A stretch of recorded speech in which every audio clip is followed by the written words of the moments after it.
2. Here we are. I am Tommy Marr from the Maverick Soul Hour on Madhouse TV. And ladies and gentlemen, we are in Dix Hills, Long Island, in the Dix Hills Performing Arts Center at Five Towns College. And I am sitting with my main man over here, Mr. Pete Bremy from Vanilla Fudge and Cactus. Yeah. So, Pete, the other day we had Vince on the show. We talked a lot about you. I know you didn't see the show yet. All because bad, right? No. Yeah, a little bad, a little good. But Okay. it was great. And the show was phenomenal. I ask you all to watch it because it was a really terrific show. And it'll show the love that I actually have and have had since with this band since '67. I mean, this band to me means more to me than any other band. Maybe Zeppelin's close. But this band, I've never, a lot of people, they came and they went and they, you lose them. Me and a friend of mine from Florida, we've always been Fudge fans, and we've always gotten together 2 or 3 times a year, and that's what we would do. We'd bring Vanilla Fudge albums and play them over and over and over and over, whether we were in New York or in Florida. And I know that you were probably the same as me as a fan, and to be on this spaceship and taking this ride has to be unbelievable. It is. It's absolutely unbelievable. My old original vinyl album's totally worn out, and so is the second copy that I bought, just like a lot of other people, too, Mine, I'll tell you. And I still have them in my car right at this moment as I speak. But you have to be, I sit and think about you a lot because I say to myself, I know how, like, even the other night when you weren't there in Westbury, but when they played Westbury with Edgar, and we were backstage, and after the show, a couple hours after the show, Vinny says, I got a text. My friend is here. You want to go see him, And this was like 2 hours after the show was over, and we walked out. It was still like 100, 150 people out there screaming. And I'm like, yeah, man, they get it. They get it, And it's so nice. And this is so good. I'm glad I'm a part of this tonight because this means a lot to me. The other night on the show, my whole reason for doing the show, other than promoting this show, was bringing that album to the youth of America because it is still so current. And actually, we ran the video of when you guys did Jimmy Fallon to let them know how current this is, that this is not something that was in the past, the oldies and that. This is current and is as good today as it was in '67, if not even better. I always thought that the Fudge were ahead of their time, really. I really did. It's current to me now as it was back then. And we still get many times in the meet and greets, we'll get, teenagers, early 20s, and they'll come to the meet and greet. And, it says, my dad and my mom dragged me to this concert. I just want to see some real music. And they say, we just want to say, wow, you guys are really, rocking out and, and everything. That's so rewarding to hear is when when the young kids say, when they want to go after they hear the music. That's why I did the Fallon video. They're converts, because you actually could see the reaction of the crowd. I don't know if you really watched that video, but watch the people behind you. They were all, once they got it, they all stood up. You had standing ovation the entire time you played that, and it was just a little while ago. I mean, this stuff doesn't go bad, folks.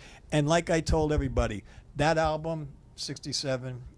Man, how good was that? I mean, we lived through those times. These kids didn't, but they can relive it. Like these people tonight. I'm so glad that we have such a packed house here tonight.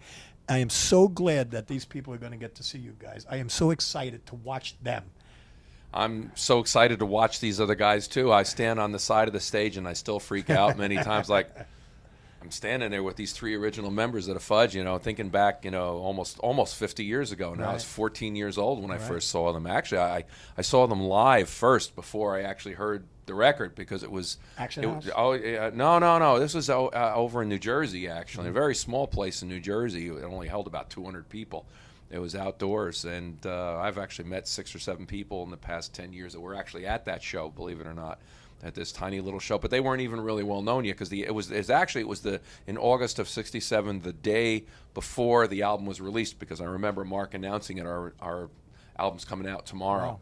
So I distinctly remember him saying that. So, and I was just mesmerized by these guys, and I've been following them in the Fudge and their solo careers ever since. Incredible. And now here is like.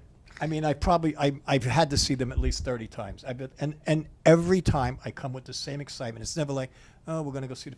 It just brings me back to, not even brings me back. It brings me here right now to a really, really good place, because I know that I'm gonna go out there as a fan and sit down and just be rocked to death, you know.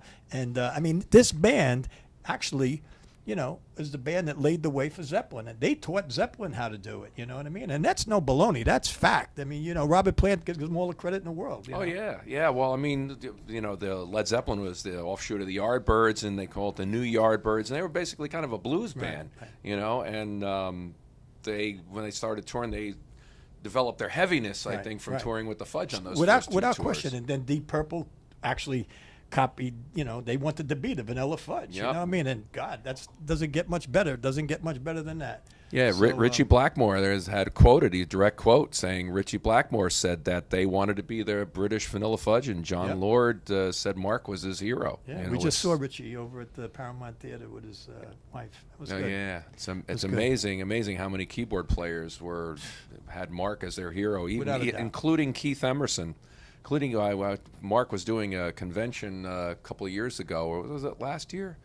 Year and a half ago or something like that, and Keith Emerson happened to be there, and I saw it with my own eyes. Mark and I walked over. He wanted to say hello to Keith, and he goes, "Oh wow, you know," it says, "Oh, I'm so glad to meet you," and stuff. And he says, "Back when we were in the Nice, we played You Keep Me Hanging On," you know, you know, when he was in the Nice, you know. So there you go. Amazing. I'm so happy for you, because you know why? You're a really good guy. You know, no, you truly are. And I mean, I know pretty much a lot about you. And I've never heard anyone say a bad word about you, and I couldn't be happier for a better guy. And, well, thank you. I appreciate that. I know you're going to go out there and blow this place up. I know it. I'll do my best. I'm going to have fun watching. That's all I'll I do can my say. best. Peter, thank you so Tommy, much. thank you so much for having me here. It was a pleasure. Pete Bremy, and there you have it, right here with Michelangelo telling me to say, there you have it. There you have Behind it. me. There he is. Okay. We're going to rock the house with the Vanilla Fudge.